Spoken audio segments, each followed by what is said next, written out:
Mashindano ya awamu ya 22 ya Standard Chartered Nairobi Marathon yalishuhudia ushindani wa hali ya juu, huku wa Kenya Bernard Chepkwony na Helen Chepkorir wakitawala mbio za kilomita 42 kwa wanaume na wanawake mtawalia.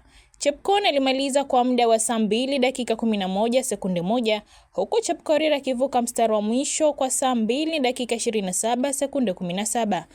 My name is Helen Chepkorir. The today experience about the race was good. It was not easy, but we had to work for it, and I'm grateful because I made the winner of the day, and I'm happy. Preparation was all about training. I've been training for the past 3 months, preparing for this race. I did a lot of training, speed work, long runs, and that's how I achieved today's winning. Katika mbio za kilomita 21, Joshua Kithuku alitoa ushindi upande wa wanaume kwa muda wa saa 1 dakika 2 sekunde 35, naye Frida Rermoi akaongoza upande wa wanawake kwa muda wa saa 1 dakika 14 sekunde 23. Katika mbio za kilomita 10, Shadrack Msioka aling'ara kwa wanaume kwa muda wa dakika 29 sekunde 1, huku Nelvin Jepkemboi akishinda upande wa wanawake kwa dakika 33 sekunde 4.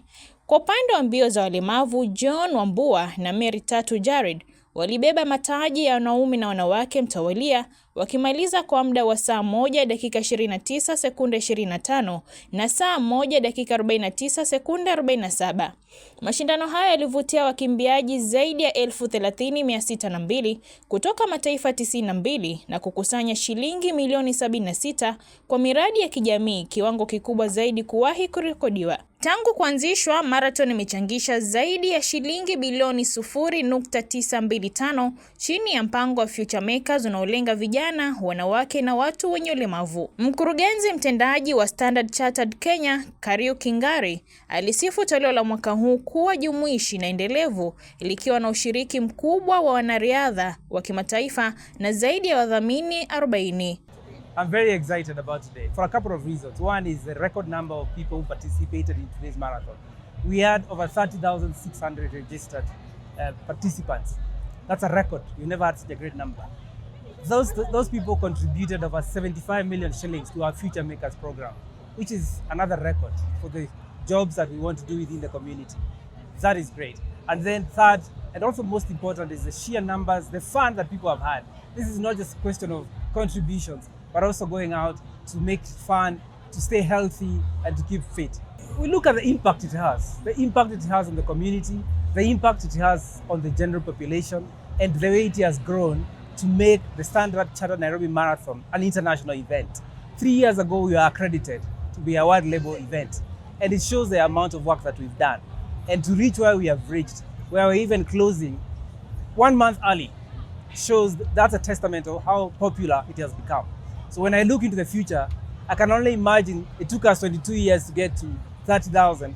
I don't think it'll take us more than 3 years to get to 60,000. If I look at the participants today, we've got over 95 nationalities. Our closest neighbor, Uganda, over 300 registered. Tanzania, over 250, 300 registered. Botswana, they've all flown here. They're going to spend a weekend here. There's a flight, and then the general economy.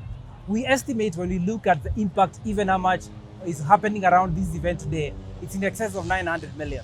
That is a direct injection into the economy today. If we just take the financial contribution today, we see it's north of 900 million. It's a big figure, and we're very excited, not only for Nairobi County, but for Kenya. I think it was a fantastic day. The turnout was great. I'm yet to look at the numbers, but I believe out of the 30,000 registered runners, over 90% of them showed up. The weather was fantastic. I think a lot of the areas we've been working very hard have panned out pretty well. That's the support on the route, the entertainment, the finish. I think it's been, on an overall basis, a very good, big success. Yeah, I think we worked very hard to ensure that every piece of the jigsaw puzzle, so whether it's registration, whether it's how we get the various accreditations and approvals, whether from Kura, Kenha, the healthcare support partners, everything has just worked out pretty well. But it's something that we've been working on for the last 8 months. It's not anything that just automatically worked. We've been at it for the last 8 months. ensuring that every piece of detail is looked at. I think it gives us great confidence. First, the fact that Nairobians and Kenyans at large have trust in us. I mean, it takes a lot to put this event together, but if people don't show up, then you don't have an event. So I think it gives us a lot of trust, and also shows that as Kenya and as the home of marathon running, that we can actually create something very big. So I'm looking forward to the next few years to see what we can do, both in terms of the numbers and the experience. And again, it's not just about the numbers as well, because we have to balance out the safety aspects in terms of what the venue can accommodate. But I think it just gives us a little bit more confidence going forward into the next marathons. I mean, at the moment, we are already a World Athletics label road race.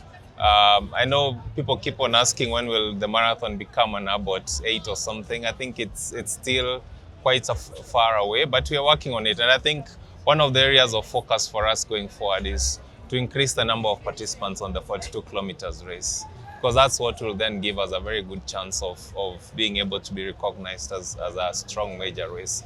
So that our work is cut out, and I believe as we finish this marathon, we'll start thinking about how do we grow the numbers for the 42 kilometers race. But yeah, that's something within our sight, but definitely will take a bit of time to get there. So we had 49% women who registered for the marathon out of the 30,000 participants. I think that's really commendable. Women are coming out in large numbers. So year on year, we've been seeing an increase. Number two, in terms of the categories, we had the 42, we had the 21 kilometers, we had the corporate, we had the 10 kilometers, 5 kilometers, and most important, persons with disabilities. That's a wheelchair race, and we've seen an increase in numbers where we had over 200 of them participating this year. I'm really excited because the numbers keep on increasing. We look at every kind of disability and we encourage people to come in. Not only do we have marathon participants coming in, but we also have volunteers and partners coming in to support us in matters diversity. The money that is in the account for future makers is 75 million shillings and above. So we've gotten so many participants, over 30,000 as you said. So that is going to make sure that it helps the youth and persons with disabilities, especially women, to learn and then grow. Come next year and the future years, we are looking at making sure we exceed the targets. Where we are today, we will work towards that. I think for me, the most important thing is we need to make sure that our marathon participants enjoy the experience and it's safe for them. So we will be relooking at the 2026 plan next year, and we'll see. So when we decide to announce the targets, you'll definitely be part of us. What made this marathon very successful was proper planning, early planning. We got feedback from our marathon participants, running clubs, as well as our sponsors. So by taking all that feedback, including the media, we started working on that feedback, and from March, we've been working towards just making sure, let's give everyone a great experience. So that's how we met our numbers, as well as being a very good brand. Everyone wants to come out on the last Sunday of October to hit the numbers. So I think just proper planning is something that has really made it work together. And I say we don't do it alone, we do it with yourselves as well as other partners. Another key thing for me is future makers. Do we see it expanding? Of course, because every year we keep on supporting. For us is to make sure that everyone has the opportunity to get decent employment, especially people with disabilities, women as well as youth. Idadi ya watu wenye ulemavu walioshiriki iliongezeka kutoka 146 mwaka 2024 hadi 184 mwaka huu. Mbio za kilomita 10 ndizo zilizowavutia washiriki wengi zaidi, ikiwemo 12,855 zikilinganishwa na 10,276 mwaka uliopita. Mataifa matano yaliyowakilisha zaidi ni Kenya, Uganda, Tanzania, China, Marekani na Uingereza. Farida Ali, An-Nisa TV, nambari 14 mgongoni. Hii ni An-Nisa TV.